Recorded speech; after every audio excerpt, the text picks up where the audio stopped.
Yesterday, I told you about another episode of BBC biases on its Gaza coverage after Israeli terrorists bombed the last functioning hospital in Gaza City. You can watch that video here. That was about the BBC News website and TV channel. Today, it was the turn of BBC Radio 4.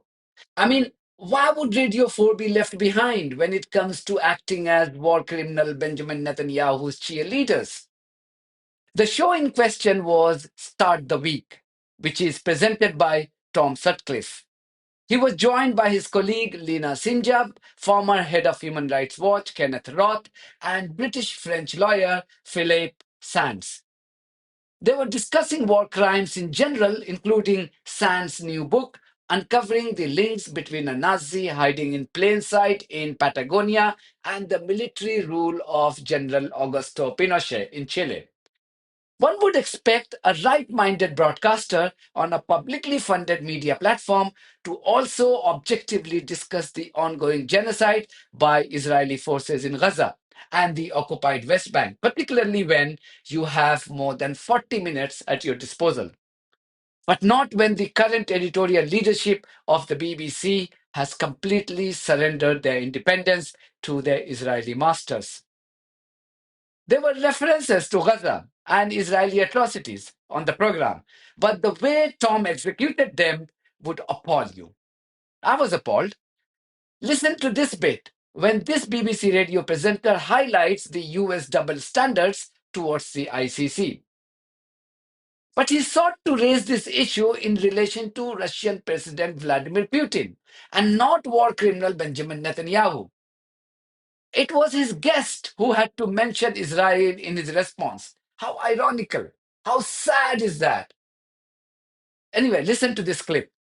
To what extent does human rights sometimes allow powerful countries to pursue their own realpolitik, that they enlist human rights as a way of, as it were, pursuing their own goals? I mean, the Republican Lindsey Graham back in 2022 supported the ICC's prosecution of war crimes in Ukraine and said it's marvellous. The ICC has been rehabilitated in the eyes of the American people. I bet he's not saying that anymore. Au contraire. No, I mean, in fact, I think we have to recognize that double standards are intrinsic to governments.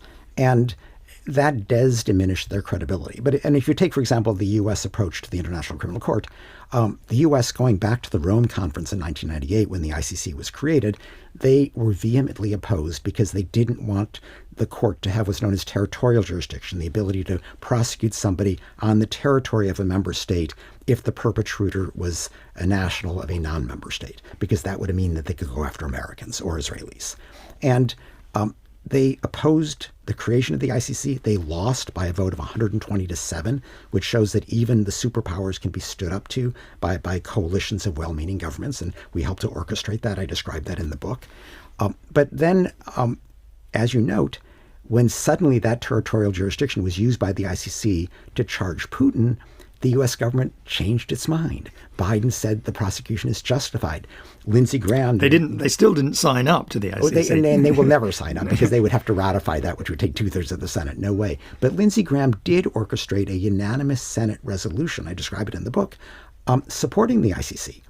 And that all disappeared when the ICC charged Netanyahu and the Israeli former defense minister Gallant. Can we just clarify before we move on, because not everybody will understand it, the distinction between the ICC and the ICJ, yes, the International Court of Justice?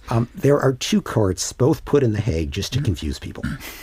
The International Criminal Court, as the name suggests, is a criminal tribunal that prosecutes individuals for war crimes, crimes against humanity, genocide, or aggression. The International Court of Justice, sometimes called the World Court, is a civil court, so no prosecution.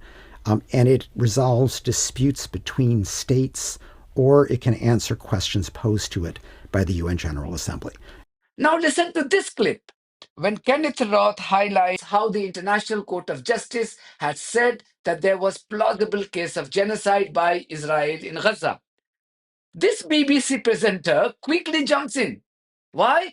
To first clarify that the ICJ hadn't yet ruled against Israel. But when Roth said that the ICJ has since delivered far more severe judgments against Israel, the BBC presenter Tom Sutcliffe once again interrupted him to claim how the ICJ's adverse ruling against Israel was regarded by some as completely outrageous. I'm not making this up. I'm going to play that audio for you now. But And nobody has, we haven't heard the conclusions of that. I mean, No. we've only reached the point at which the ICJ has said, "Okay, you can make the case." well, they've gone beyond that. They've actually issued various orders to try to prevent genocide, which Israel's largely ignored. I mean, but the merits of the case are a long way to come. I mean, that word, of course, is regarded by some as kind of completely outrageous word to apply to. Tom didn't stop here. When his expert guest said that war criminal Netanyahu totally deserves the ICC charges against him for his brutal atrocities against Palestinians, this BBC presenter once again interrupted him by saying that Netanyahu's lawyer isn't here to argue for him. I mean, really? Why didn't he say the same when his guest was saying the same for Vladimir Putin? What do you say to the case that's sometimes made that this is the victory, this is the justice of the victors, that, Hissam Habre will be convicted for crimes in Chad. Putin is very unlikely to face justice. Trump has sanctioned the ICC, I think, for bringing charges against Netanyahu. I mean, if you go back to the Nuremberg and Tokyo tribunals, that was victor's justice. It was partial in that sense. And many Western governments did conceive of the International Criminal Court as sort of a parallel to that. They all signed on, other than the United States, but they were not happy if it pursued their allies.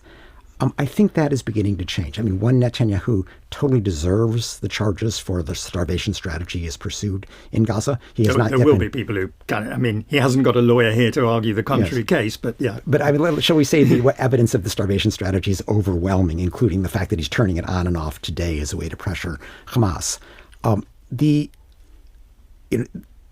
fact that Netanyahu or Putin has not yet been brought to justice, and there's no immediate prospect of that. Nonetheless, life is very restricted for them. There are many places they can't go. Putin didn't go to the BRICS summit in South Africa. We have reached our statute of limitations. I'm afraid we've run out of time. Thank you to all of my guests. Well done to this BBC guest for not being cowed down by the presenter and forcibly defending his argument by stating that Netanyahu's current action in Gaza amounted to genocide and nothing else. That's when the BBC presenter ended the show. I have said it time and again. The BBC was always biased in favor of Israel. This was evident even during my time. But things were never so brazen. The current brazenness is simply mind-blowing. No wonder a lot of people on social media are asking this, that what kind of motivation you have to still defend Israel when the rogue regime of the settler colony is mass murdering innocent Palestinian men, women, children, and babies. This rogue regime has completely flattened Gaza, a city, a region, an area which was a home to more than 2 million people. Israeli terrorists are routinely bombing and destroying hospitals. These are defined as war crimes under international humanitarian law. And yet, the BBC continues to defend Israel.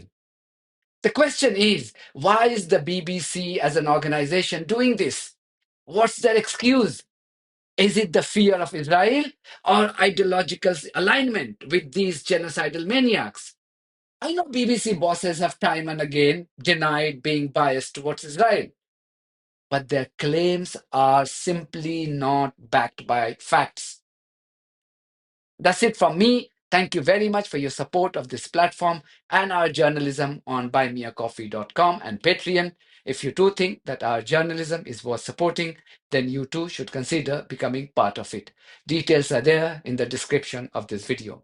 In the meantime, if you haven't subscribed to my channel, please do so, because that's one of the many ways you can support independent journalism. God bless you all.